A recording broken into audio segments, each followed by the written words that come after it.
Hello, and thanks for having me back, Ara. Really appreciate it. It's fun to be back.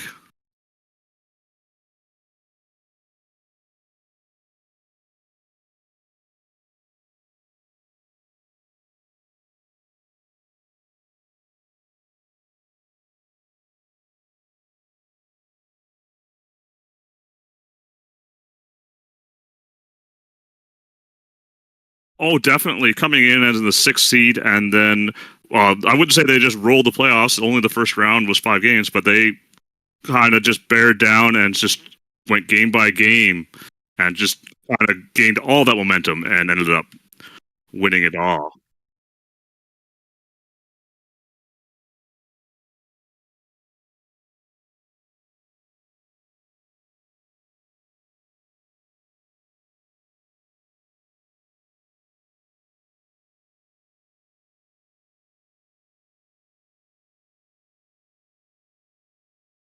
I can,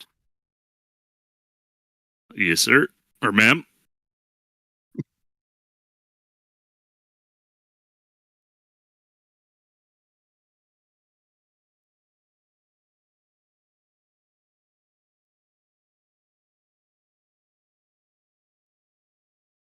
Um, no, just kind of covered it already. They went through the first round pretty easy with 5 games over LA, and then had a harder time. Almost got lost to Calgary. I thought Calgary was going to beat them in round two.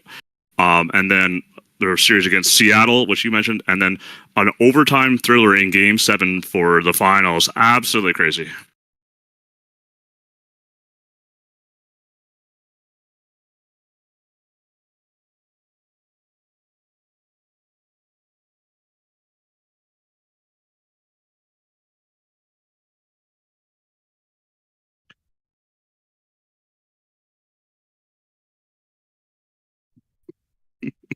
I wouldn't want to be any of the GMs. My heart would have would have had 3 or 4 heart attacks.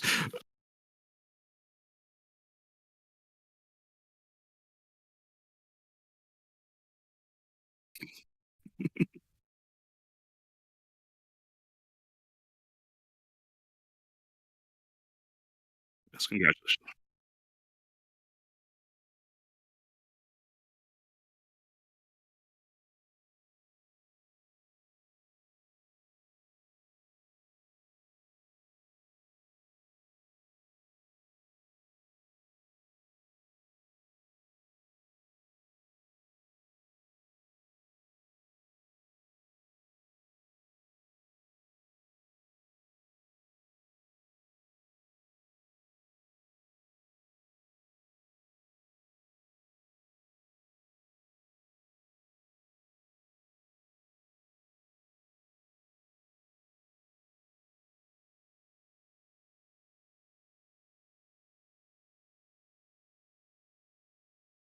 Yeah, Atlanta was definitely the favorites. I think there with Calgary going into the season. Atlanta was 4-1 over Buffalo, and then 4-1 to Manhattan. They had a pretty smooth sailing for the first 2 rounds, and then swept New England. The only team that posed a challenge and eventually did they lost to was Edmonton. So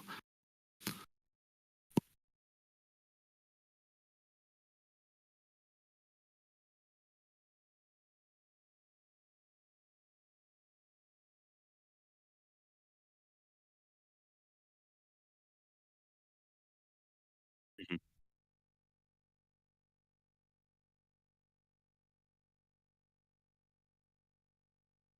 very true.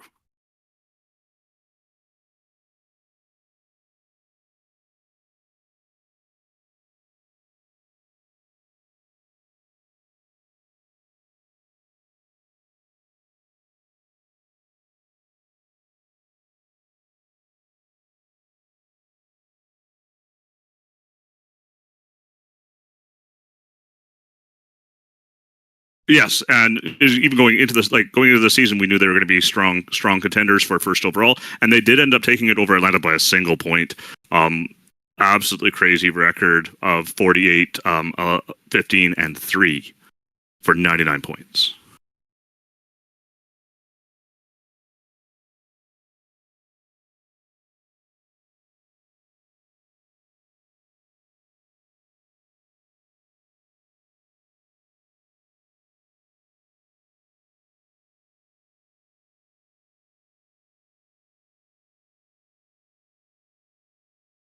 Hello.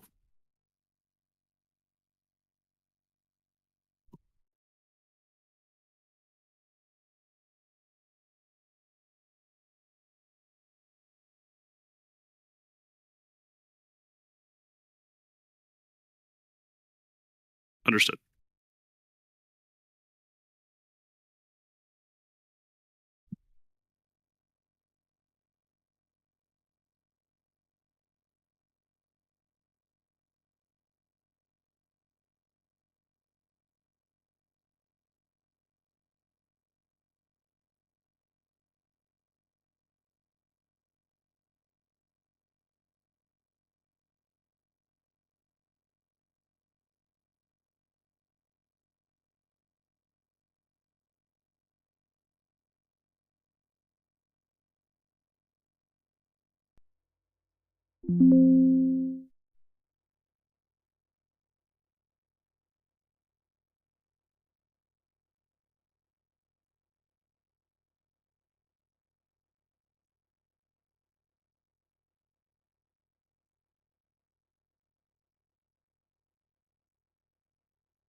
Hello? Okay.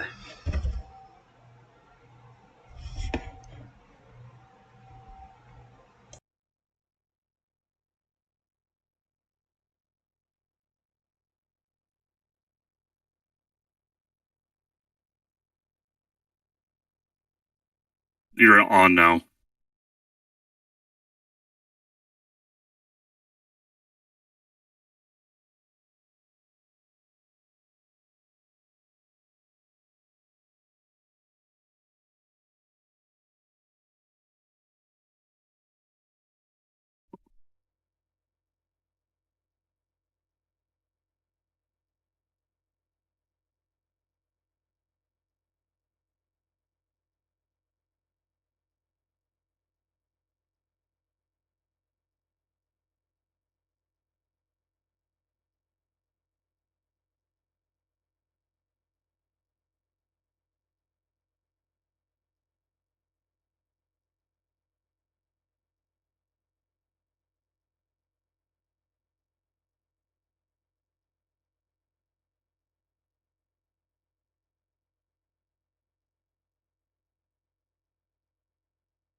I heard you on stream once, but I don't hear you anymore.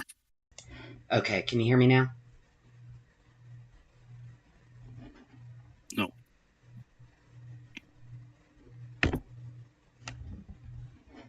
You said no? No. Damn it. Oh, there it is. It's just a delay. Okay, can you hear me now? Okay, perfect. Alright.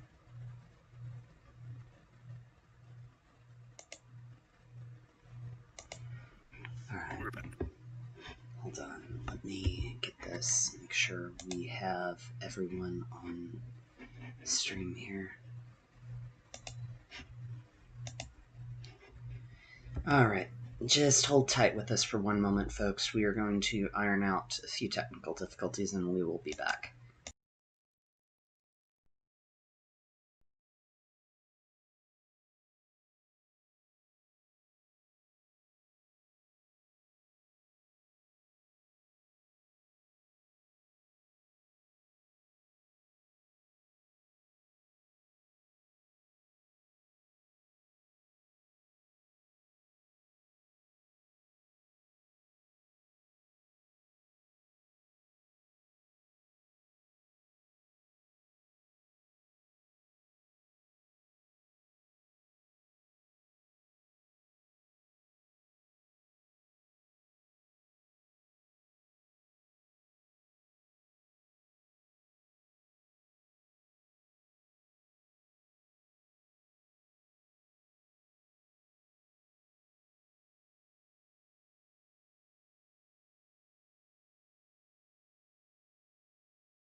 All right, and we are back. My apologies for the delay, folks. Just had some technical difficulties to iron out.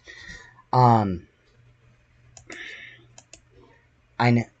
So, yeah.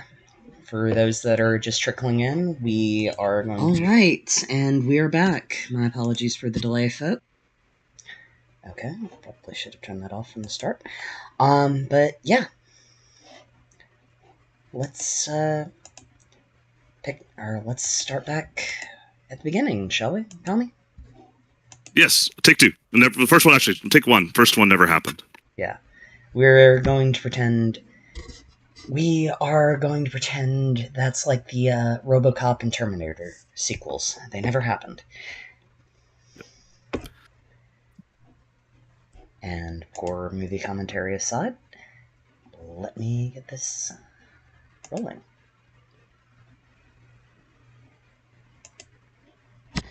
All right. So, welcome to the S82 award show.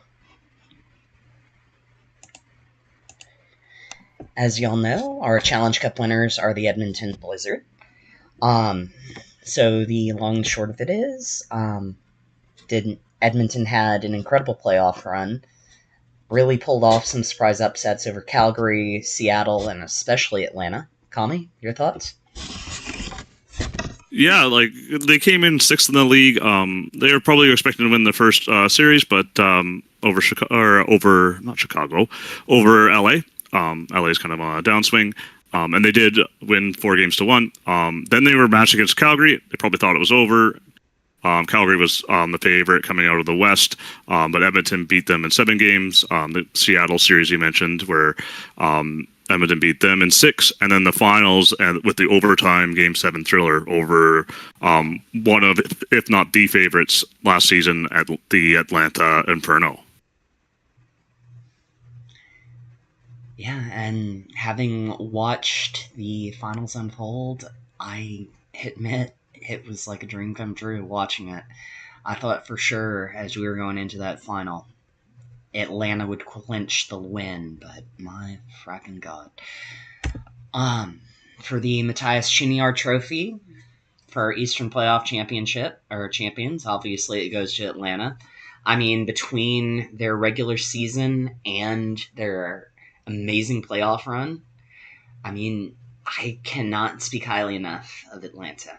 Kami? Yeah, unbelievable out of the West, or out of the East, sorry, or Atlanta there, going 4-1 over Manhattan, or in the second round, 4-1 over Buffalo in the first, and sweeping New England in the third. Like, they were cruising. They were looking like the juggernaut they were all the way up to the finals. Yep. All right, Kami, I will let you comment on Edmonton for a minute while I take care of a technical issue. You betcha.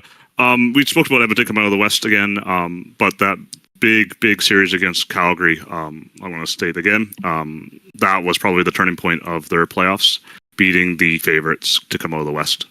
It was close, but they did it. And I know some people criticized them early on in the season, before the season even started, picking up some players in regression from San Fran, but it doesn't matter when you win the cup.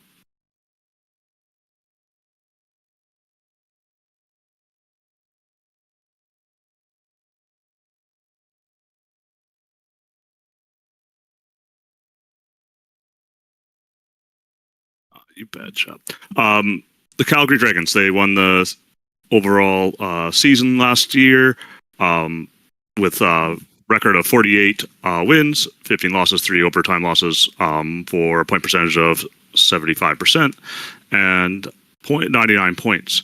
They just edged out Atlanta, who was right behind them at 98 points, a 1-point lead. And Tampa Bay was within striking distance as well at 97 points. So good job, Calgary. This definitely came down to the wire. Congrats on winning the most points in the regular season, having the strongest regular season.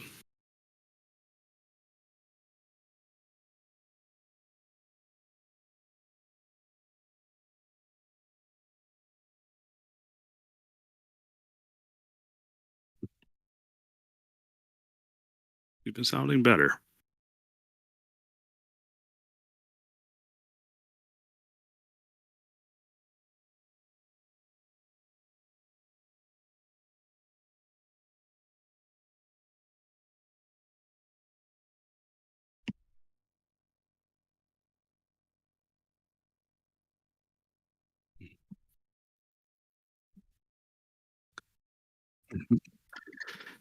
Uh, Sergei Karpovtsov Trophy, the regular season points leader goes to Will Tomlander with 108 points, 43 goals, and 65 assists. Will was also a plus 34 and racked up 27 power play points and shot 18.7%, which isn't the most in the on the leaders, but still is a very healthy amount. Lots of power play time, which really brought that number up with about 4 minutes a game.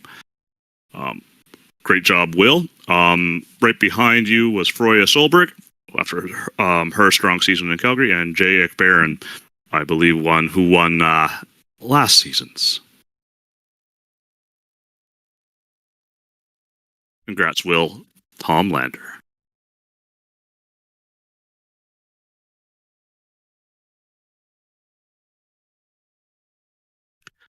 For the J. McDonald Trophy, the regular season goals leader goes to Freya Solberg. Congratulations. You had 57 goals. That's absolutely crazy. The next closest was 9 goals back. That was Jay Ekbaron. So congratulations, Freya Solberg.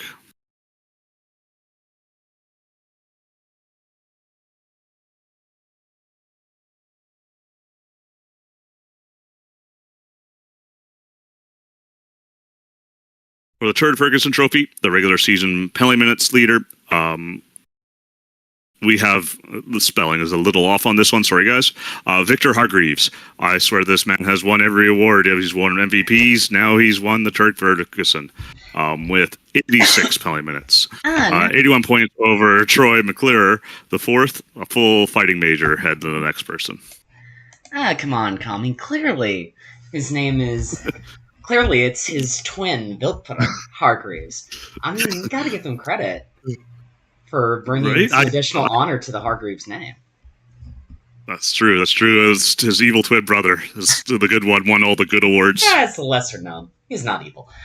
I mean, he plays for Vandy's team. There's not an evil bone in that man's team's bodies. But anyways, for the Mike Concho Trophy for least goals allowed, we have a returning award show vet, Anastasia Soderstrom. If y'all remember, she has won this award as well as a few others over the last few seasons. And this time around, she's sharing it with Jakub Alexa with 186 goals allowed per. Yet another fine example of why Calgary had such a strong team this year. Kami? Yeah, what a wonderful goaltending duo. A strong team, strong from the net out, I would say. Looking at this, I know that I believe Boom actually recreated, which to me is absolutely crazy. You have such a great player, great team, but looks like they're rebuilding after this season, after this unfortunate term, but they did so good in the regular season. Congratulations to Anastasia and Jacob for allowing the least amount of goals. Congrats to you both.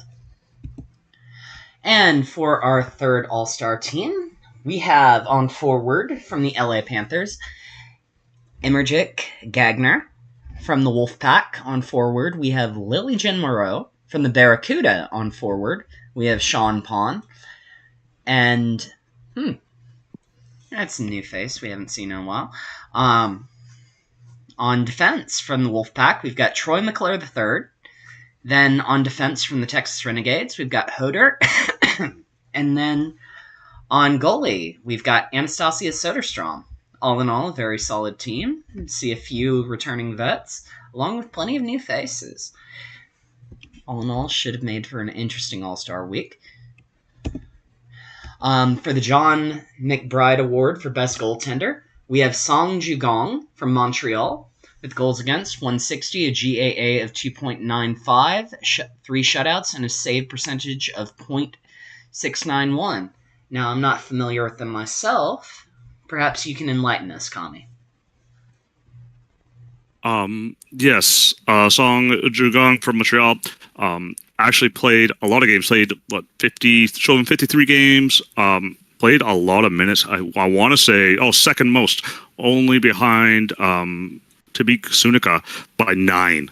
So absolutely lots of minutes. Wow. Just chewing up those minutes and still posting a respectable 891. We know that the goalie's save percentages have been absolutely destroyed in the switchover, but they definitely were one of the best goalies last season. Next up, we've got Denibur Milash from Atlanta. Now, while I'm not familiar with them personally, having seen the Sims and looking at their stats with that goal against the GAA and the shutouts, my God, are they incredible. And there's a reason they did as well as they did during both the playoffs and the regular seasons, and if memory serves, weren't they one of the leading goaltenders just behind either Jugong or Just in Time, if memory serves? Yes, they definitely were. The 6 shutouts really stands out to me. Like, those are the ones you're like, your goalie just wins the game. Like, our team can't win if they don't score. So those 6 games are their wins. And that save percentage, I believe, is the best for any starter.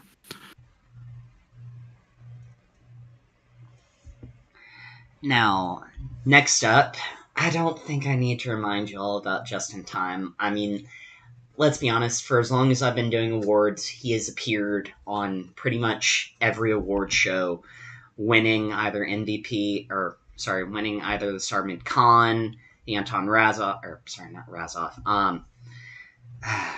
or committee MVP. Suffice to say, the man has been around the block plenty of times. He's a phenomenal goaltender, and he's a decorated vet in the SHL. You cannot ask for a finer goaltender. And though the young bloods here did do very well, they've got a tough act to follow with Just in Time here. And forgive me if that is my Edmonton bias speaking. Old man Time at this point. In severe regression, has no business being here, is still putting up great numbers. It's just seems to be ageless. I'm sure he found the fountain of youth somewhere. Just share it, please. Share it for my player. I'll talk with them, see if we can get that fountain of youth, or a bottle of it, sent your way, Kami. Now, as I always say, we have 3 incredible entrants for the John McBride. But there can only be one, and that is Song Jugong, dethroning both Old Man Time, and Milash. Congratulations. And here's hoping we see you again, and that this is the first of many awards to go to Montreal. Yes, congratulations, Song Jugong. What a great season you had in Montreal. And next up, we've got the Scott Stevens Award for Best Defenseman. We have Dash Jackson from Edmonton with 15 goals, 47 assists. Sorry, y'all. 69 blocks, 135 hits, and a giveaway takeaway of 31.92. I know Dash Jackson was one of the more talked about players in the lead up to the finals, and if memory serves, he actually played a key role in alongside some of the rookies on Edmonton's defensive line going into the playoffs, especially that final game with Atlanta. Was that correct, Kami? Sorry, Ari, you cut out a little bit there. I missed that part. But Josh Jackson, 15 goals, 47 assists, 62 points, 2 points behind the leader, Wesley Kirkpatrick, who we'll talk about next. Massive plus-minus of 39, plus 39. Not that many penalty minutes, which is good for a defenseman. And, yeah, just a super, super solid season in Edmonton, and probably a big reason Edmonton did as well as they did. And definitely was playing, like, top pair minutes.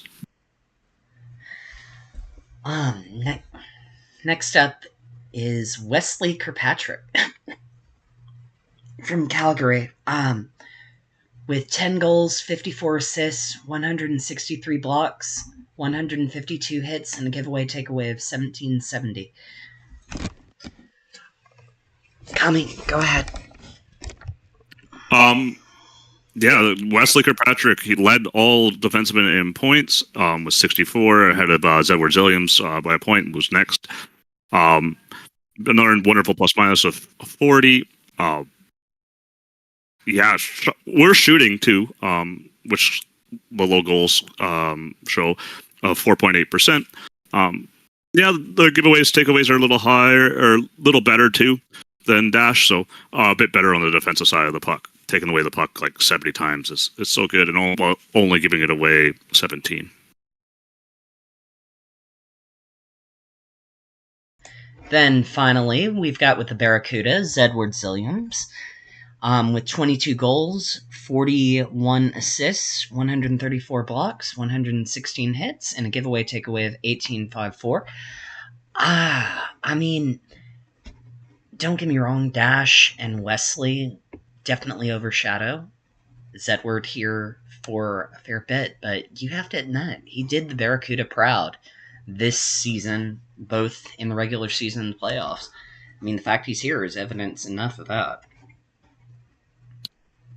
Definitely. You were looking at the top 3 defensemen of the top 3 teams here, I believe, in like Edmonton winning the Cup, Calgary finishing first overall, and I think Tampa Bay finished third in the season. So just absolutely powerful defensemen here that are just driving the play and driving their teams forward. So Zedward just doing the exact same thing, lots of goals, lots of assists, a lot of blocks too, just all around. A great defenseman. I'd be happy to have him on my team. I'd be happy to have all 3 of them on there. Greedy. Well, I'm a greedy person. So, but there can only be one, and that goes to Wesley Kirkpatrick of the Calgary Dragons. Congratulations, Wesley. Yes, congratulations, Wesley Kirkpatrick. What a season. Congratulations again. And be back here next year. Want to talk more about you.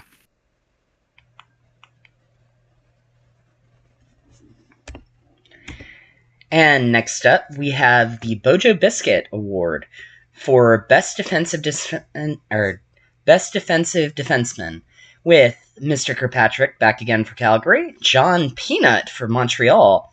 Oh, I love this name. Dunkler Sowerwine for the Barracuda.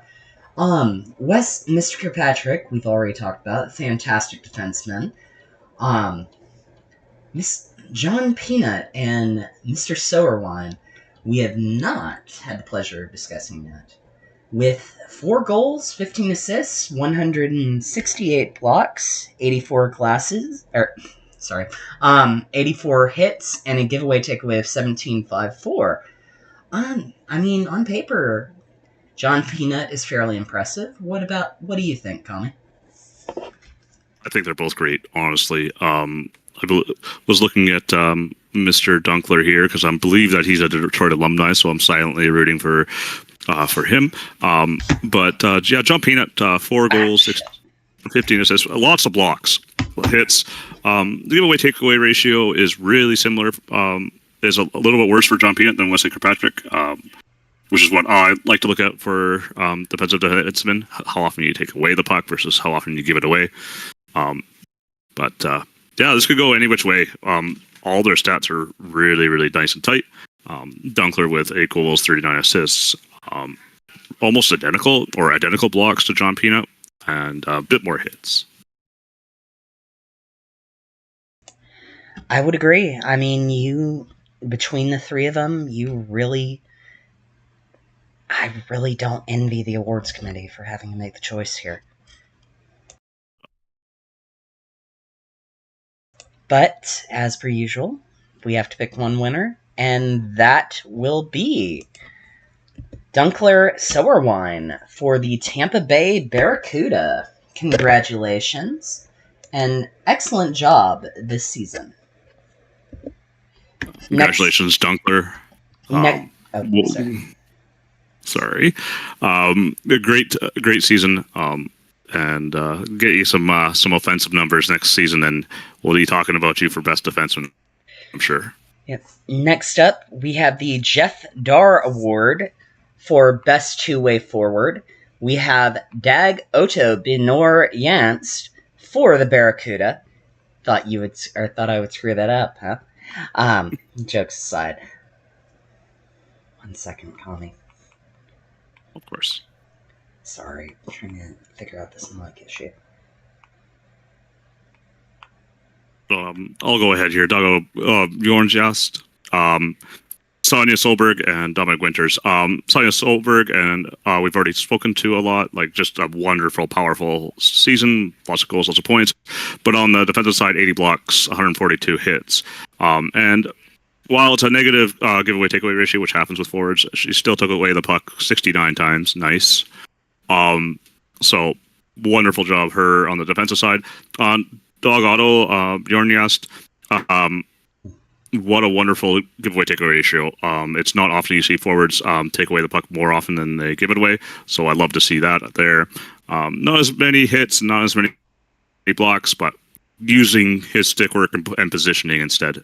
And then we have Dominic Winters, who was an MVP candidate and maybe winner only a few seasons ago, with 75 blocks, 91 hits, and a giveaway takeaway ratio of 91 to 76. So really good players, just wonderful, wonderful players. Not much more can be said, I think, about them. But let's see who won. I'm excited. This is usually the hardest award to award on the committee from when I was there. Oh, I agree. Especially with three players of this caliber. I mean, I'm not familiar with Dagato, but Sonia the Solberg reputation is sterling, and then you've got Dominic Winters, who is one of the top players on Edmonton. Oh, God, I pity the awards committee for this one. And it goes to Dag Otto Bjornjast. Congratulations for your excellent performance this season. Then next up, we've got the all-rookie team from the Monarchs on forward. We've got Grendel Waters-Johnson. Then we've got Chuck Lumbermouth for the Aurora on forward. Then from the Hamilton Steelhawks, we've got Hughes Incorporated. For defense, we've got Jeremy Snugglemuffin III. Then on defense for the Monarchs, we've got Dieter Frühstück. Yet another legend there. And then on goalie from NOLA, we've got Jeff Kirkstone III. All in all, solid team for the all-rookies.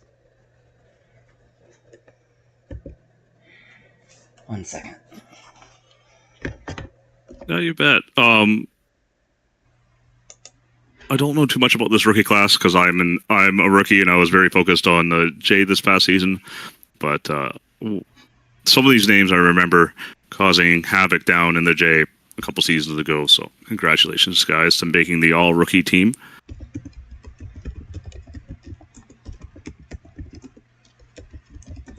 Hold on.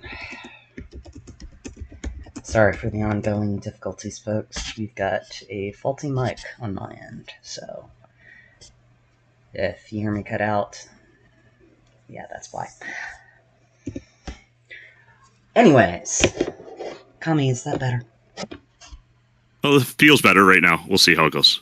Okay, for the Ryan, getting back to the season 79 rookies. Not gonna lie, you have three solid rookies here. Lumbermouth all three have been perennial favorites. All three drafted high. Grendel Waters-Johnson, if memory serves, he is an acting GM at the moment.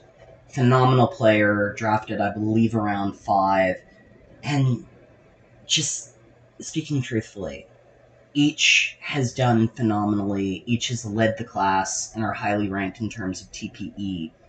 All have been max earners and have built themselves a solid reputation. And they should be proud to be here. Personally, Lumbermouth, while I'm not that familiar with them, having 21 goals, 40 assists, and the rest here, solid player, strong performer on the ice during games, be it regular season or during the playoffs. Jeremy Snugglemuffin. My player played with them on the San Diego title They were part of our core player, or our core line there. Always did well, always performed perfectly. You could not ask for a better player there. And Grendel Waters Johnson, same deal. Phenomenal player on an otherwise average Minnesota line. And just, all in all, one of their star players. Now, I've got my suspicions as to who it's going to be, but let's find out. And it goes to Grendel Waters Johnson of the Minnesota Monarchs. Congratulations. Well done. And here's hoping that this is the first of many awards over the coming few seasons for you. Tommy? Congratulations, Grindel Waters Johnson.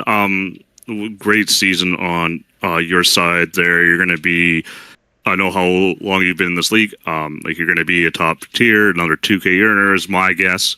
So I'm looking forward to seeing you up near the top of these awards in a couple seasons, 2-3 seasons, I bet.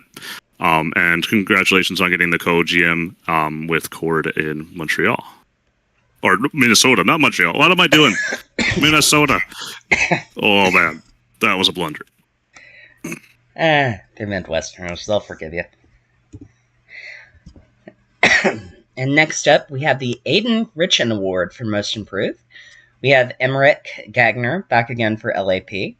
Dash Jackson back for Edmonton. And Zedward Zilliams for TPB. And I think we've said our piece here, unless you've got anything to add, Tommy. We haven't spoke about Emmerich Gagne in LA, but 40 goals, 50 assists, 49 blocks is a heck of a season just in general. So I'm not sure. I don't have the information in front of me about their previous seasons, but that is such a good stat line. I could just imagine if they were just a good second, third liner, and then all of a sudden they have this. Ooh, yeah, that's great. Yeah. I think Zedward Williams had a pretty down year last year compared to what they expect. And yeah, Dash Johnson breaking out this year too. So great job, everybody. And it goes to Dash Jackson. Congratulations, and congratulations to my fellow Blizzard. Here's hoping we see you again. Then, for our second All-Star team, we have on forward for the Barracuda, Braden Point. On forward for LAP, oh my god, I love this name. Timu Salami. And then on forward for the Argonauts, we've got Shadow Phoenix. Then on defense for the Spectres, we've got Mikkel Enveldvoldsen. Then we've got, bringing up the defense and goalie, two Blizzards with Dash Jackson and the old man, just in time yet again. Then congratulations, everybody, on making the second All-Star team. Sorry. You're all good, call me. Then for the Lance Uppercut Award for Best GM Duo, we've got Hot Dog and the Cool 132 returning. We've got Boom and Felix for Calgary. Then, I'm sorry if I butchered this, for the Argonauts, E. Fisherman and Ote. I know Hot Dog and the Cool I've seen in the awards for a few previous seasons. Solid duo of GMs. Time and again managed to take Atlanta, or managed to ensure Atlanta is a top-tier team. Excellent eye for talent, excellent eye for coaching staff, and all around great at building their lines and ensuring that any issues are dealt with before they affect sim performance. I think you're more knowledgeable with Boom and Felix, so you want to cover them, Tommy? A little bit. I know that Boom and Felix kind of blew up the team this past season. I don't know them too personally. Boom was a Detroit alumni and came back to celebrate her wins and her achievements, which is always great to see. Always super happy to see them around.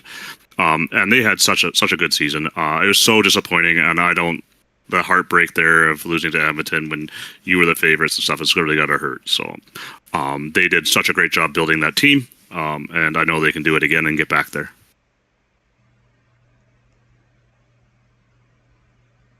And for E. Fisherman and Ote, I don't know them personally at all, but Seattle was such a strong team, and such a well-built team, top to bottom, and you can just kind of see it. Again, ran into Edmonton.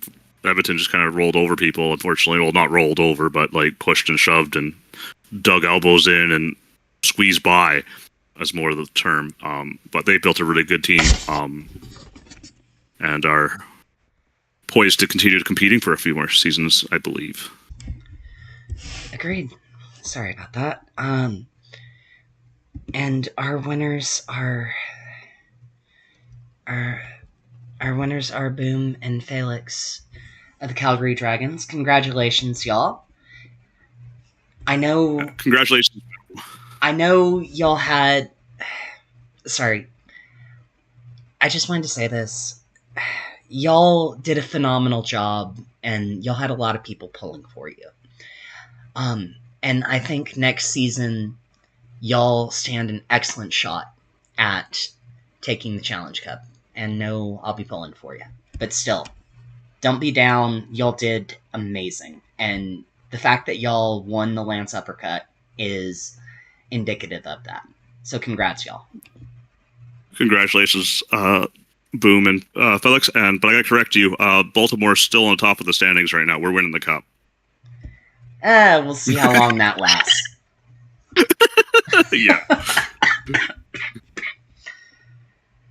Not to be Debbie Downer with y'all, but there's still a lot of season left to go. For the Joe McKeel Best Coach Award, we have the Calgary Dragons, Edmonton Blizzard, and the Texas Renegades. Kami, got any thoughts before we see our winner? Texas. We haven't spoken to Texas. We've spoken to Edmonton and Calgary a bit, but I don't know if people expected Texas to do as well as they did. I think they were. I think they were one of the lowest teams in TPE going in and stuff. They're very much rebuilding, waiting on their prospects, waiting to get that new crop in. But they managed to come out with a really good stat line of 68 points, with a plus winning record, and sit 12th overall in the league. So congratulations to the coaches of Texas for getting the most out of that roster.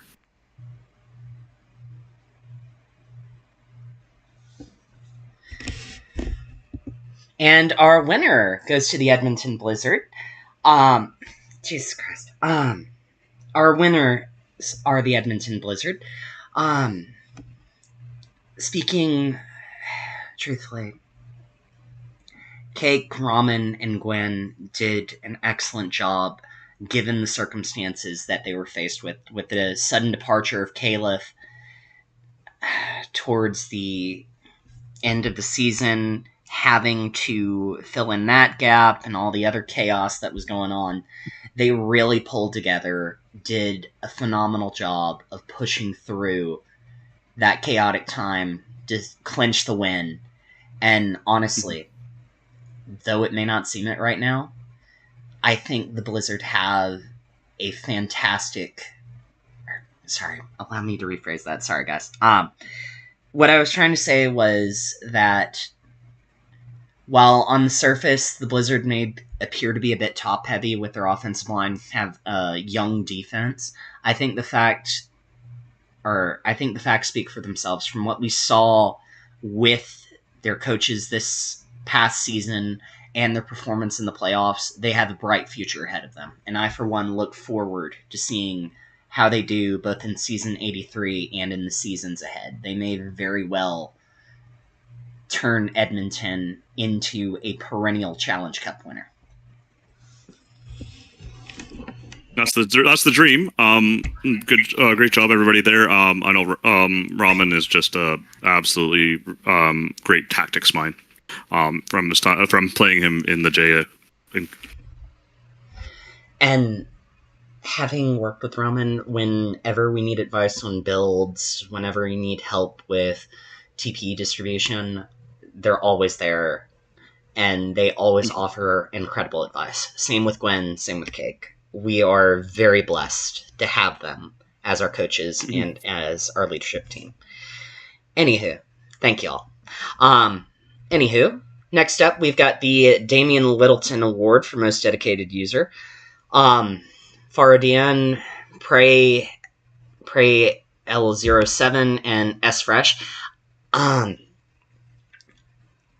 I'm sorry, I'm not really that familiar with you, Fardian. I know I've seen you around a lot. I'm sure you do a lot, but forgive me if I don't have much to say about you. Kami, y'all know much about Fardian or Prey? No, I believe this is a lot more somebody who does a lot of work that's not seen, that doesn't necessarily grab attention and stuff. Somebody that just is available and helps and works and stuff. And that's kind of like what this is supposed to be for, people who, because you need these type of people in the league to just go in and do their job and take a little bit more and to give a little bit more of themselves to the league. And I believe that they definitely did that this season. I'll speak to the next person, Patrick. He's currently hosting with his co-host Toaster, the SMJHL tonight. But just a wonderful user that's jumped into the league, both feet, head, shoulders, toes, everything into the league, and is putting a ton in. Do you know Fresh by chance? I know a little bit about S-Fresh. If memory serves, they've been a GM at one point. They have been very involved within the community. I've heard their name around a lot, but I regrettably do not know them personally. But I've heard excellent things about them. Staying here.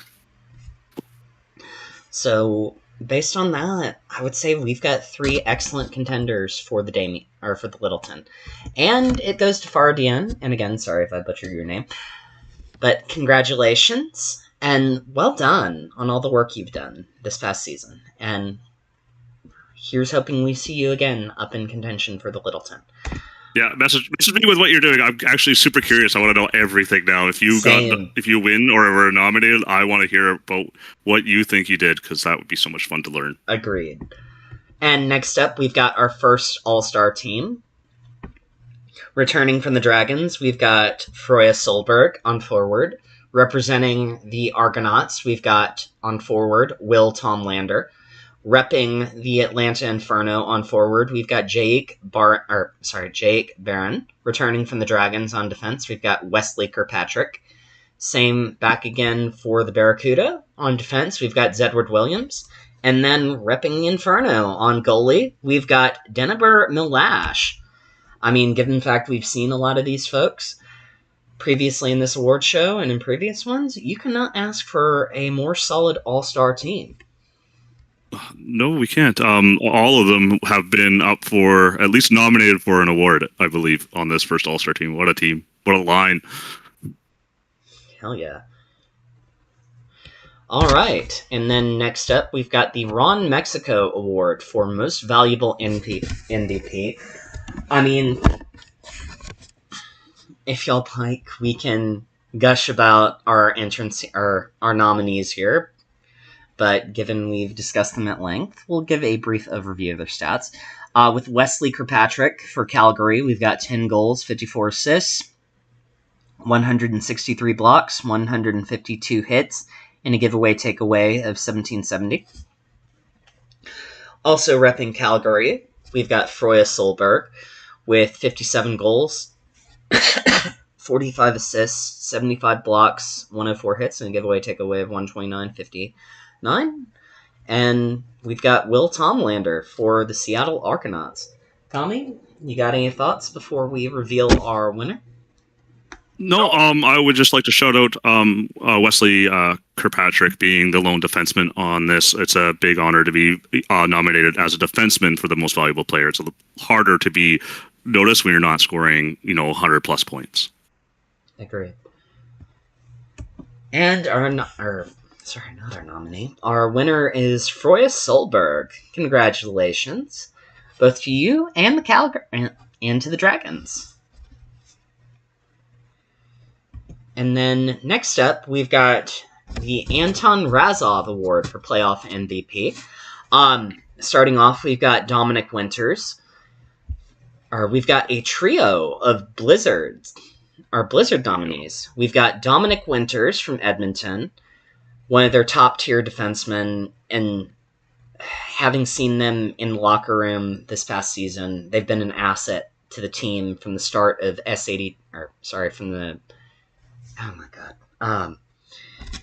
I was trying to say is they've been an asset to the team from day one. Phenomenal, and have proven their worth time and time again. Same with Logan Webb, be it at SFP or in Edmonton. There's a reason we paid the price we did to get Logan Webb, and to me, I would say it was personally worth it. What are your thoughts on Logan and Dominic, Kami? The dynamic duo from San Fran brings their show to Edmonton, and it just keeps rolling. It feels like, and I would trade all my picks for the next 5 seasons if it means I win the cup. Like it's just, when the gamble wins, it wins, and Edmonton did. And these guys outscored everybody by a large margin, which is absolutely crazy. Great job by them. I would say so. I mean, I know the trade to get them was something we paid a hell of a lot for. And I would say it was a worthy investment given how much they contributed to the win or to our phenomenal playoff run. I mean, if they stick around with the Blizzard, which I personally hope they do, they are going to be our dynamic duo, and they are going to be the tip of the spear for us. Hold on here.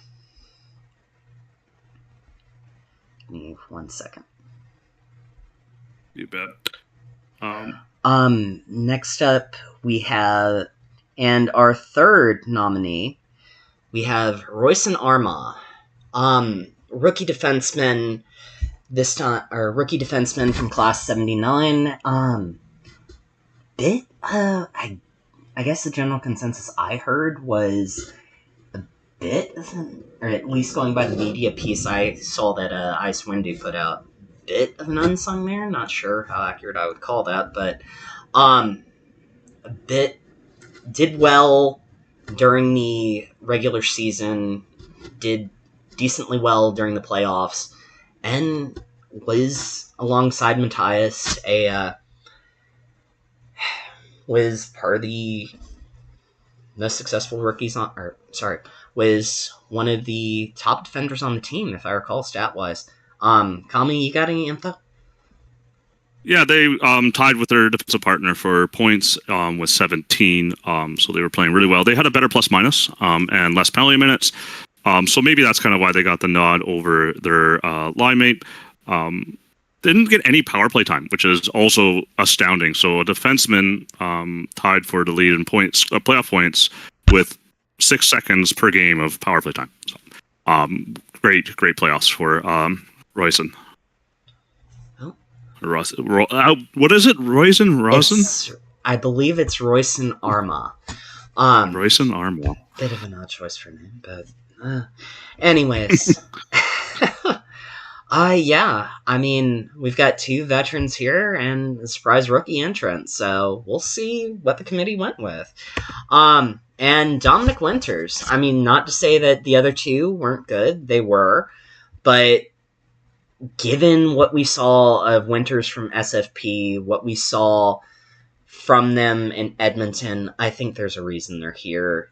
They were a frickin' juggernaut. And you gotta respect how well they did here.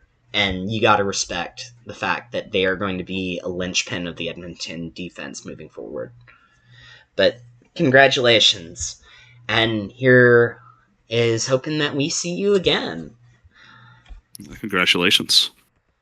And next up, we've got the Sarmit Khan Players MVP. We've got, back again, Jake Barron from Atlanta, Froya Solberg from Calgary, and Will Tomlander from Seattle. Got any final thoughts before we reveal our Players MVP? Come.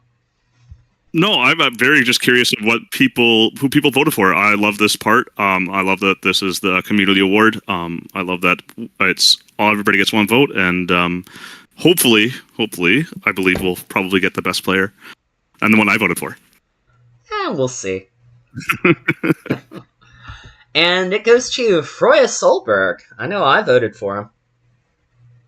I did as well. She had such a great season. Yes. Congratulations, Froya, on having everybody's respect of the league. The majority voted for you and nobody else, so congratulations on winning the players' vote.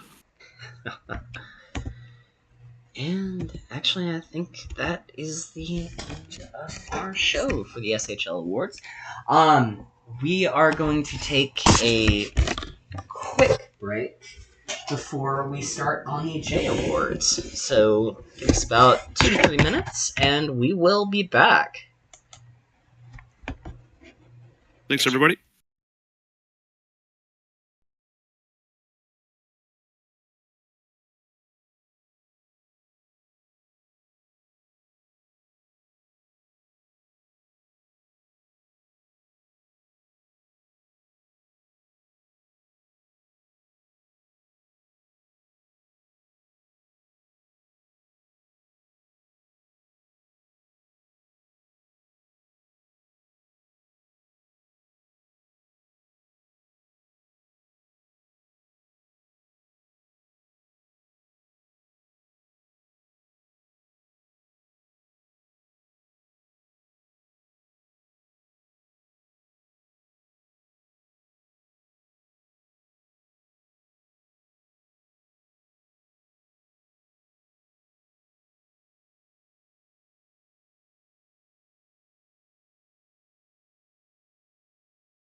All right, and we are back with the S82 JHL Awards. I'm your host, Ara, and with me I've got my lovely partner in crime, Kami. Thank you for having me back again. I know it's only been a few minutes, but thanks for bringing me on for the J Awards as well. That's my pleasure. All right, and we are back with the S82 JHL Awards. I'm your host. Okay, my amateurishness aside. Sorry about that, folks. Okay, so first up, we've got our 4-Star Cup winners, the St. Louis Scarecrows.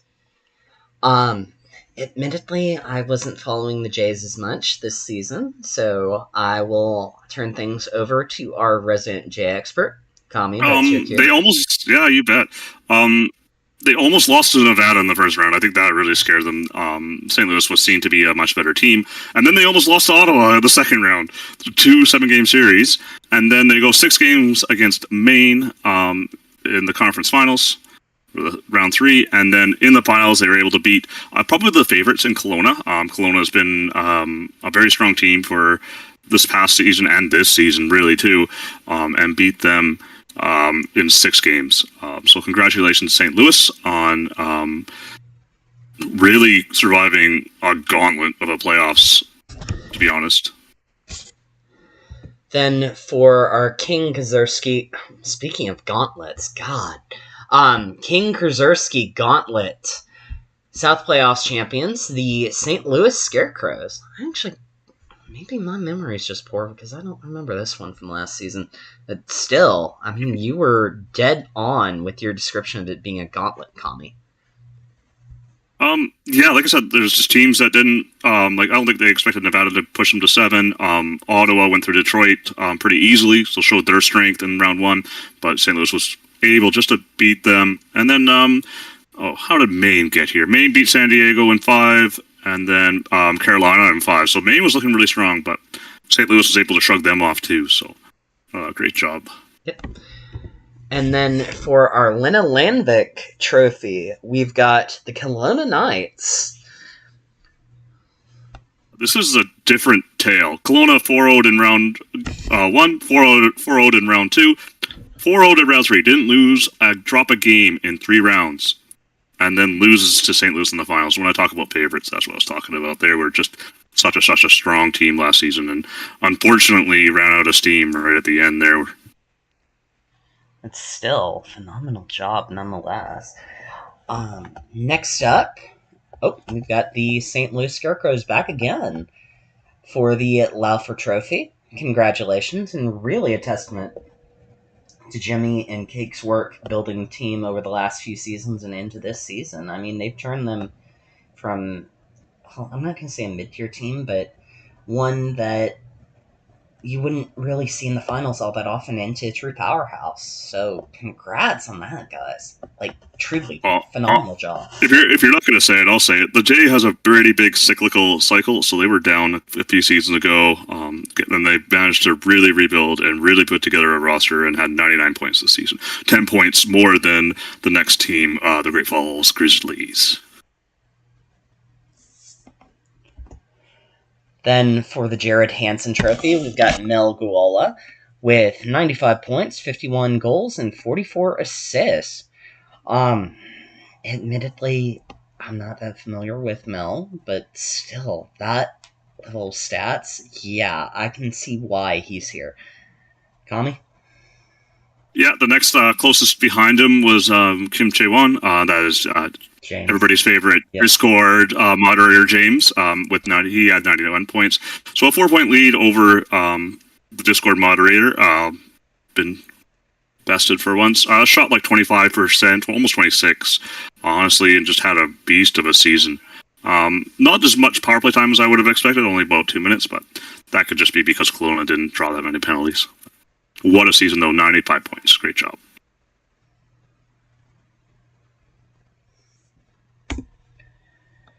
And then for the Roberto Martucci Trophy, we've got Mel Guala back again with 51 goals. Again, I've said go ahead, sorry. Kim again. Kim Chae-won was chasing him, but couldn't overcome a 6-goal gap at the end of it. Sorry, Ara, go ahead. No, you're all good. Just phenomenal player all around. That's really all I've got to say. Yeah. For the Ronan O'Keefe Trophy, we've got for a playoff point leader, Dakota Glover with 42 points, 18 goals, and 24 assists. I'm not that surprised. St. Louis could have, I think, only played one more game, potentially. They kept going to 7 games, or 2 more games, kept going to 7-game series. But even with that, they led all playoff players by 14 points when all was said and done. So, great job by them in the playoffs, and a big reason that St. Louis won.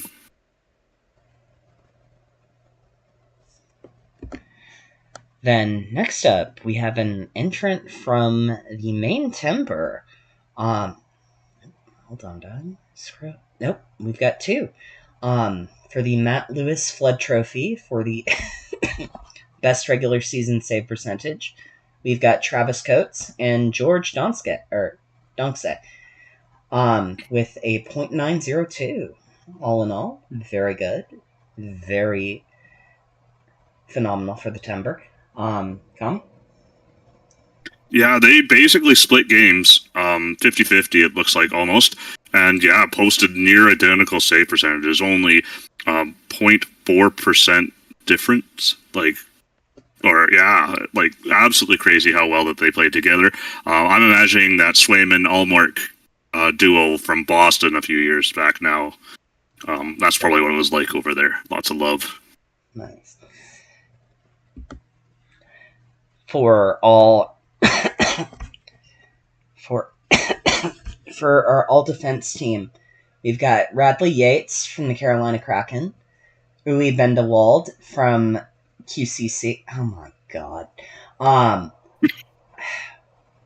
We've Jay. got ABL from Kelowna Knights. I'm sorry, I'm not doing that this year. Then we've got John Bond from the St. Louis Scarecrows. We've got Johan Lodovic from QCC and Apollo Seaborn from Maine Timber. I mean, all in all excellent players to be here. Can I Go ahead, Kami. Can I try the name? Can I try that name? Go ahead. Bartholomew Bitocalio Lorquavius. He's your player, isn't he? No. Just kidding about the name, by the way. But yeah, all in all, excellent group of players. Fantastic to be here. For the Elias Armia Trophy for the Commissioner's Award in Excellent, Patrick and Toaster. Kami, I'll let you take this one for a minute, okay? And then You betcha. Patrick and Toaster have both been amazing additions to the league. The SMJHL is special, and both of these users helped show it as they not only took on GM jobs, but they are the hosts of J Tonight. With their podcast, they have highlighted the J and are constantly trying to find new ways to make it more exciting for the users in the league. Patrick and Toaster have shown so much excitement and love for the J that has been truly amazing to watch.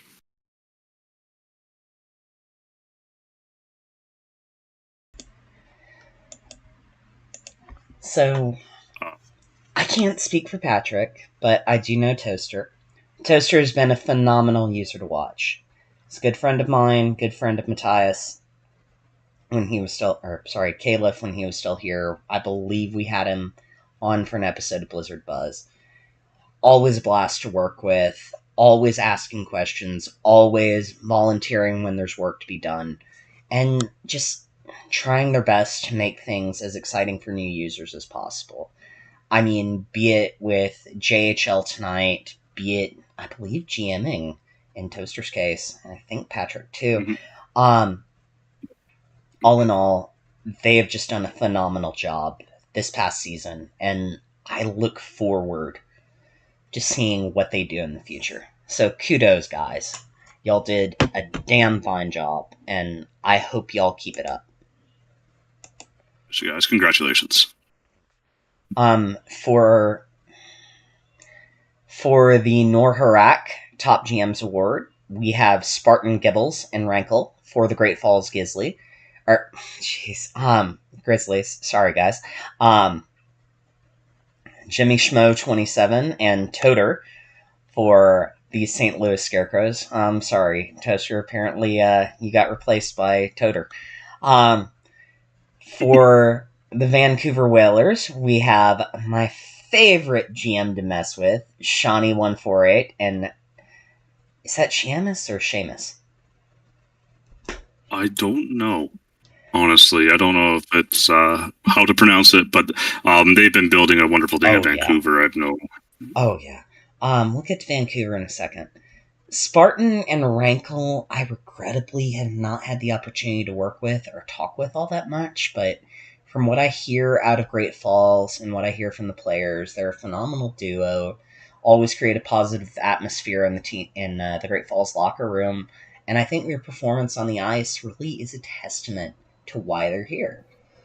I mean, again, forgive my limited knowledge, but it takes a special kind of GM to get here, and Spartan and Rankle clearly have what it takes. Kami, I think you're more the expert on those two. Got any thoughts? They had a great season too. I don't know what the expectations were for them. Maybe they thought they could take first overall in the league. They ended up second with 89 points. Very, very successful season. And honestly, I didn't have them that high up. I thought they were kind of a middle of the pack of the team. But the way that they built the team, the way that they foster such a great environment there, is awesome. Please keep it up. Happy to have you guys in the league. More than happy. With regards to Jimmy Schmo and Toaster, Jimmy, I've heard nothing but phenomenal things about from Cake and other members of the St. Louis Scarecrows and in their locker room. Definitely someone who has earned a sterling reputation and has done a phenomenal job. Toaster, again, I'm going to be honest, what I said previously with the Elias Armia applies here and probably double. Yeah, I mean, there's a reason why St. Louis has done as well as they have, and these two are one of the primary reasons why. Kami? Yeah, absolutely love both these users. They've both been absolutely wonderful to me. And I know that that's the type of person that you want in charge of a J team. This really helps to keep people involved, keep people earning, and then you get to be competitive. And yeah, the St. Louis Scarecrows took the J by storm. I know it was a bit of a slog there through the playoffs, but congratulations for being nominated. Yeah, congratulations to both of y'all. Shawnee, again, I know I like to pick on Shawnee from time to time, but they are a fantastic user. They're a great guy, and they've engendered a wonderful community in Vancouver. Even when Vancouver was in its rebuilding phase not too long ago, he always kept a positive atmosphere in the locker room and did a great job of building the team. I think the fact that we've seen Vancouver improve dramatically over this past season is a testament to that. And while I may not know that much about Shiamis, it's the same deal. So keep it up, y'all. Like, truly. Kudos. Go King of the Rats, go. And our winners are Jimmy Schmo 27 and Toaster for the St. Louis Scarecrows. Like, truly, y'all. Great job. Congratulations on the hard season. For the Zach Miller Award, we have Frith Jofer, Patrick, and Toaster back yet again. And we've got Scott. I'll just call her Jess like we always do. Yeah. It's school. School Pador. There we It's go. fun to say. Yeah, that's probably going to get me a little talking to for having fun with that, but it's fun now. But that doesn't take away from the fact Jess is a phenomenal user. Has been since I've arrived in the SHL. Always there, always looking for stuff to do, and helping out HO, helping out rookies in that where they can, so on and so forth. Toaster and Patrick, they're going to boot me if I keep praising them, because I'm sure they're tired of that at this point. Frith, I may be getting them confused with another user, but I'll leave this one to you so I don't accidentally say something about the or direct praise where. Yeah. Anyways, Kami, go ahead. I know them from the IIHF. I believe they're the commissioner of the IIHF. I don't know too much outside of that, to be honest. I unfortunately haven't had many dealings with them, and I say unfortunately because I know the caliber of the three other people. And if you're in this group Even if I don't know you, you have my utmost respect. You do a lot for this league and probably some stuff that's not so easy. So thank you for that, and I really appreciate the work that you and the other 3 nominees have put in. Same. I mean, I appreciate all the work y'all do. Y'all really are amazing. And apparently, sorry, just looking at the chat. But yeah, our winner is Jess. Not surprised, given how much she does for the site, given how much she has helped out the community over the years. Well done, Jess. And here's hoping you keep it up. For our Jack Cross Award for Most Underrated, we've got for Anchorage, Patrick Rail. That's where I've heard of him. Okay, now I recognize the name. Sorry about that, y'all. For Carolina, we've got Grayson Willis and Ocho. For Detroit, we've got Twinkle Toes / Tommy. Oh, hey! You actually made it, my friend. I did. I don't know how. Clearly it's a mistake. Yes. Yeah. Nah, we'll include you regardless. For Great Falls, for the Great Falls Grizzlies, we've got Tyler Bodega / Deli. For Kelowna, we've got Jordan Lafreniere / Rookie. Then for the Battleborn, we've got Oscar Svengard, Blue Dog 25-123. For QCC, we've got Lurs Makura Faradian. Oh my god, I love that name. For St. Louis, we've got Swiffer Sweeper. I mean, okay, forgive me. We've got Trademark for Mata Blue. Do you think we'll end up owing Swiffer money if we keep saying Swiffer Sweeper? Yes. Yes, we will definitely owe money. So we'll just have Jess and HO write them a check for it. So for St. Louis, we've got Swiffer Sweeper. What do you think of Swiffer Sweeper, Kami?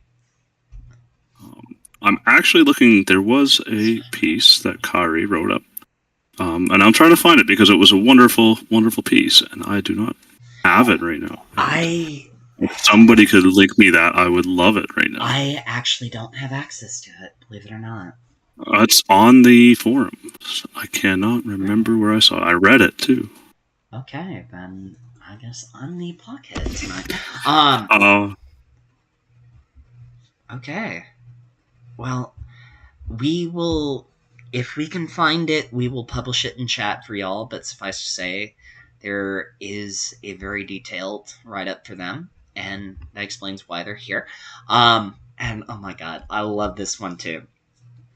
Cowboy Casanova for Cowbudge. God damn. I love how creative y'all are with the names. Like, honestly. It just makes my day when I see, like, Sweeper. Sorry, go ahead. You betcha. Patrick, obviously at the top of this list, linked me the forum post. So if you don't mind going back one, I know we know who won, but everybody deserves a little bit said about them because I believe some other people wrote some stuff about you guys, and it'd be nice to hear what they said. Go ahead, my friend. The floor is yours. Patrick Rail. Patrick, once again, was a leader on the ice in what has been a tough rebuilding season. He still managed to lead the team at almost a point per game pace. Patrick has been a valued member of the Armada locker room and war room, taking over scouting ahead of the last draft. Grayson Willis, Ocho. Beginning on the first line with some extremely strong players, it makes it hard to stand out. But with a 65-point season this season, Willis is just shy of a point per game player, tying the points he's had in 3 of his 4 junior seasons. They recorded their most block shots and hits in their career so far and helped support the first line and showed 45 assists, being the glue guy. Ocho has been a cornerstone of the locker room and team since he joined the league. He's helped out with team management and has taken on league roles such as J Intern, WJC GM, and now WJC Head Office. It always brings engagement and fun while also supporting the players and giving input on FHM and helping user development. We're going to skip that Detroit guy. Go ahead, Tommy. There's not too much. Unlike me, There's just a little you can bit. be Assisting the GM self-indulgent. with data requests, game summaries, mentoring rookies, and being a phenomenal locker room presence. Tyler Bodega from the Grizzlies. Bodega has been beyond a solid backup goaltender in Great Falls in a season that saw them jump from last in the league to second overall and first in their conference. They posted the fourth best goals against average in the league, and have been a key to Great Falls' success in being a defensive-led team that was able to rely on both goalies to pull out wins when needed. They could be a starter on an NAJ team, but has decided to help in a backup capacity in Great Falls. They've been an absolute champion of their teammates and team in the locker room. They are constantly cheering and hyping up their teammates to succeed both on the ice and across other league endeavors. They're also constantly supporting their partner in net in the locker room as they share ups and downs of being a goalie tandem. I believe that's who we were happy to hear about there. I told you. Old Merck and Swayman. For Jordan Lafreniere, rookie, somebody I know fairly well. Almost a point per game player with 62 points. He's more of a key player to be relied on in all situations, especially on the PK as the penalty kill first line center. Also to highlight his defensive contributions is a giveaway takeaway ratio of almost 1, which is unheard of for most forwards in FHM. He is the team captain. Every single active member voted for him to be the new captain. There was no dissenting votes. Always a joy in the locker room. He can be found helping others with their builds, tactics, or talking about the Habs. Kelowna wouldn't be Kelowna without him. Oscar Svengard, Blue Dog, defensive leaning defender. Svengard's counting stats don't stand out too much, but that just isn't his role in the team. If you dig a little deeper, other numbers show that he's been a phenomenal shutdown defender for us. Only player to have a plus-minus positive over 66 games, with the next being -3 on the team. He led the team in takeaways, block shots, and led all defensemen in hits. What a big, great defensive defenseman. Blue Dog is dope. What a wonderful guy. He's been a great guy to have in the locker room since we drafted him, always talking and bringing the vibes up. I still remember Fancy being legitimately firing us that Blue Dog was still available at 57th in his J draft. It's been a treat getting to watch him go from the 57th overall pick to somebody who's established themselves as a legitimately promising user in the league. In Blue Dog, we trust. Sorry, guys. So 3 more. Alerts, McAware, Farah Diane, somebody we just don't know, actually, and now we're going to learn about. It's no secret life is hard for a goalie in the SHL, and the transition to FHM 10 has only made things harder, with league-wide save percentages plummeting. In a season where even the best have struggled, the performance of rookie goaltender Alerts McAware has been a wonder to hold. His .876 save percentage isn't going to break records, but finishing second in wins on a young team committed to a hard rebuild is proof they have become a master of doing just enough to give his fellow rookies a chance to win. Off the ice, they have been a huge boost to the locker room, taking the punishment of goalie life on the chin and supporting his teammates whether he has a great game or a terrible one. He's been the definition of a Google player, holding the team together and cheering on the rebuild, embracing the challenge of a rough season, but still attacking every sim with the energy of a true contender. It's users like them that make a great team succeed. Swiffer Sweeper, there's another $1 in the bank. Driving force early on in the season, the St. Louis second line, getting started in the continued production as the second line season rolled on. One of 3 forwards on the line that all notched 75 points or more. Fairly quiet rookie season, but always around. To kick off their second season, they've stepped up in helping drive conversation and is always around to chat or help out the rookies. Was on this past since the rookies were drafted, was nominated by the team to be an alternative captain and has been extremely helpful in the locker room. And last but not least, Cowboy Casanova. Solid 46 points for a D player, team leading 94 blocks and second in hits. All around the best two-way player and willing to sacrifice for the team. Always active in the locker room, has fully embraced the cult of Edward and waters the tree daily, but also has been there to chime in with tactics or scouting info and help the team forward. A positive role model and positive presence in the locker room that they are lucky to have.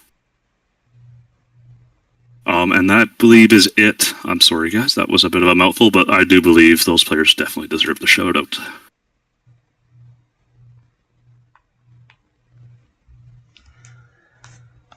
Yep. All right. Next up, our winner is Lurtz Makoar, our Faro DN. Congratulations. Congratulations. For our Alex Light, we've actually got a title player up, or nominated today. Oh, yep. Oh my god, I still love these names too. For our most improved, we've got Ryan Dino Nuggets Hopkins from Carolina. For season 81, they had 13 goals, 22 assists, 35 points, and they doubled that, or actually more than doubled that, for season 82 to 27 goals, 45 assists, and 72 points. Fracking phenomenal there, Ryan. For Apollo Seaborn from the Maine Timber, for season 81, 6 goals, 24 assists, 30 points. For season 82, almost tripled it, actually. Slightly less assists, but still. Same deal with Cauliflower Pizza. Well done in 81, but definitely improved in 82, and same for Matt Holberg. Kami, you got any thoughts, my friend? Yeah, Cauliflower Pizza kind of stands out for me. So, like, all the goalies got demolished with the change, and only losing 0.7 save percentage is huge. And the big reversal of goal saves above average of like increasing that by 17 is really big, and a big reason that the title did as well as they did. Mm-hmm. And truly, well done, y'all. And our award winner is Ryan Dino Nugget Hopkins. Congratulations. For our all-rookie team, we've got 5 Hole Goes West. I still love that name. On forward, we've got Envy. We've got 4 members of the Berserkers. We've got our first Deadly Sin, Envy. We've got Ace Faulkner II. Then we've got our second Deadly Sin, Greed. And then on defense, we've got Louis Fontaine. And then representing the Kraken on goalie, we've got Joe McPadstack. Maybe next year we will have a few or 4 more of the Deadly Sins joining us. But still, congrats, y'all. Congratulations. For the Brandon Holmes Award for Top Defensive Forward, we've got Zach Peters from STL. From Great Falls, we've got Yoshinobu Ishii. For St. Louis, we've got Bugan McGillicuddy. Then for Vancouver, we've got River Ekaterina Volkova. Kami, I'll admit this is more your wheelhouse here, so go ahead. I'm not I know all these names, and they've all hurt me a little bit, so that's how I kind of know them. Zach Peters, 31 takeaways for a forward is really good, and still putting up points, 66 points, a point per game player. But the big one for that is 277 hits. That man is a wrecking ball. Yoshinobu Ishii, big blocks, big hits, really good takeaway giveaway. That's 1.22 is amazing. Bugan, 53 takeaways. That's super nice. 66 points, just all around really good defensively. And then River, good amount of hits, not as much as Peters, but more. I think the most takeaways on the list, which is super nice to see. And 72 points and 34 blocks. Just wonderful, wonderful forwards that you want to slot in against opposing teams' top line. So, all in all, fantastic choices all around, especially from the Grizzlies, which apparently, according to chat, that is now their name. So, our winner is Zach Peters. Congratulations. Then, congratulations, Zach. For the Aquila Gante Top Defender Award, we've got Colton Parageko for Kelowna. We've got Cowboy Casanova back again for the Malamute. Malamutes. We've got Paul Krugman for the Malamutes, and then Ocean Solberg Tremblay for the Malamutes. We've got a three Malamute pack today, apparently. Kami, got any thoughts? Yeah, UConn was just a defensive juggernaut. It was really hard to score against them last season, and these three players are probably a big reason why. They just kept taking away the puck from their opponents, and without giving it away, just constantly causing turnovers, hitting well, blocking the pucks well. And Colton Peryanko, I believe he's been on this list before or has been around.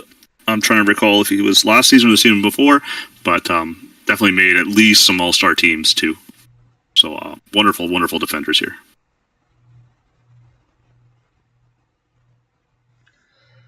Yep. And our winner is Colton Peryanko. Congratulations.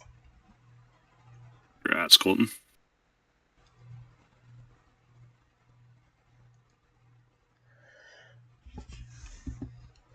For our second all-star team, we have Quazon Broshny for the Detroit Falcons. For the main timber, we've got Lucas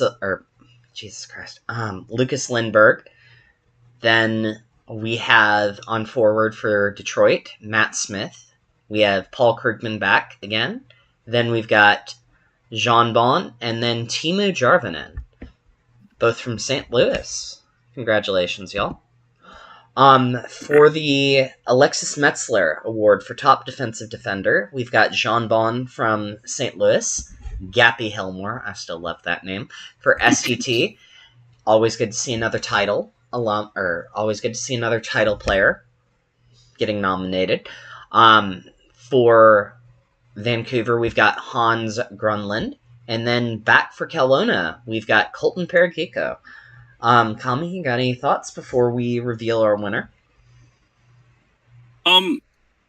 No, just jump on with the 26 shots against per 60 is absolutely great. Hans Granlund's a little better with 24.8. Really shows these top defenders limiting shots because you can't score if you don't shoot, so the more you limit shots while you're on the ice, however you do it, the better for your team.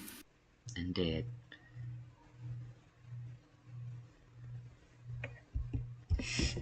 And our winner of the Alexis Metzler is Jean Bon. Congratulations.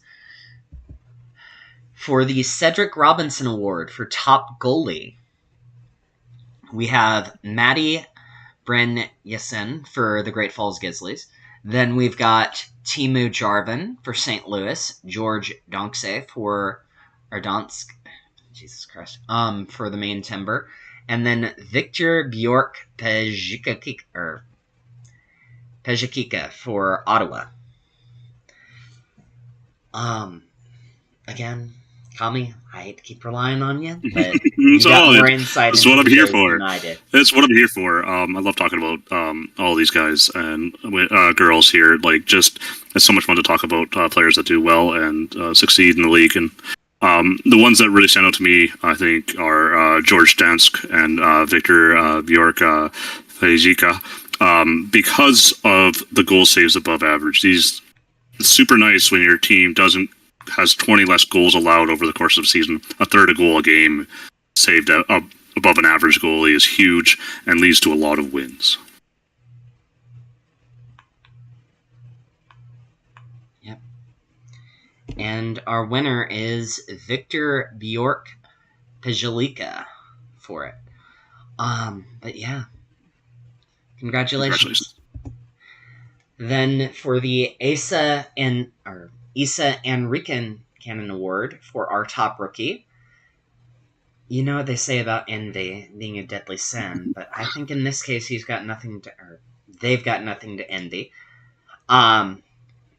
We have 5-hole goes west, and then Miko Rashford the second. Floor's yours, my friend. Go ahead. I've always wondered with 5-hole goes west, is that just to the right or left of the 5-hole, or is the 5-hole moving? I have some questions, but wonderful names all around. Some crazy stat points for rookies. Like when you start out with like 200-ish TPE going in, and you might hit hot like mid 300s by the end ish, low 300s I think. So it's huge to see them putting up nearly a point per game per all three players. Indeed. And our winner is 5-Hole Goes West. Congratulations, 5-Hole. Congrats. Grazie. For our first All-Star... Oh, look! Look who we've got. For our first All-Star team on forward for Kelowna, we've got Mel Guola. On forward, we've got Kim Chaewon, our favorite Discord moderator. And be careful, James. A ban's coming your way if you keep it up. I'm kidding, obviously. I've got no power to do that. Ban. We'll ban you from the awards. There. Yeah. But nah, James is great, man. For forward, we've got Dirk Dienhart. On defense, representing Kelowna as well, we've got Colton Paragico. On defense, we've got Johan Ludwig for QCC. And then bringing up our goaltending, we've got Victor Bjork Pejalika for Ottawa. All in all, solid set here. We've seen plenty of these folks before, and I'm sure we'll see them on the All-Star team again. And then for the Aideen Fala Award for Most Valuable Player, back again, we've got Colton Paragico, Mel Guola, and Kim Chaewon. We've heard our fair share about the two Knights reps here, but we haven't had a chance to talk about Kim Chaewon in depth. Kami, the floor is yours. Yeah, they had a great season. 91 points. Their plus minus needed some work. 18 is kind of low among the leaders. Penalty minutes were okay. Got lots of power play time. 3 minutes of power play time. Gave away the puck twice as much as they took it away, which is okay. And yeah, just didn't get in front of any shots. Congrats. But very much a offensive player. The 91 points is what we should be really looking at. The rest was just trying to take a little wind out of James. But a great season by them as well. And the Aideen Fala goes to Mel Guola. Congratulations. And then for the Brody Witzel Award, honestly, I love the playoff MVP awards. It goes to... our nominees are Dakota Glover from St. Louis, Jean Bon from St. Louis, Cal Fani, now that's a name I have not seen in a while, from Kelowna, and Zach Peters from SHL. So question is, will it be one of the three Scarecrows, or will we have a Knight clinch the win here? What do you think, Kami? Good bet is probably Dakota Glover to win with the 42 points, 14 higher than Kalfani. I will say this, Kalfani played like 8 less games, but I still don't think that puts them in the range to make it up, to make 14 points up, but it probably will be pretty close. So that's why they're on the list, and I'm happy they are, because they had such a wonderful playoffs. They just didn't play as many games. Yep.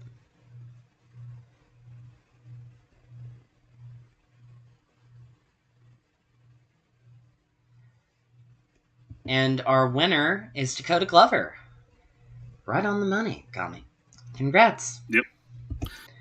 And then for the Raymond Lindsay, our players MVP are Colton Paragico, Mel Guola, and back for their second chance is Kim Chaewon. I think we've said our piece about these players. I mean, I don't have much to add. Do you? I'll add that I'm surprised James T didn't use his Discord power to influence the vote. I'll say this: I'm proud of you, James, for the restraint you've showed. And our back for the win, Mel Guola. I guess there's a limit to Discord influence. But yeah, congratulations. And that, ladies and gentlemen, is the end of our show. Thank you for bearing with us, despite the technical difficulties. And it was a pleasure putting this on for you, and I hope to see you back for a better and bigger show at the end of season 83. Thank you. Oh, you're getting rid of me.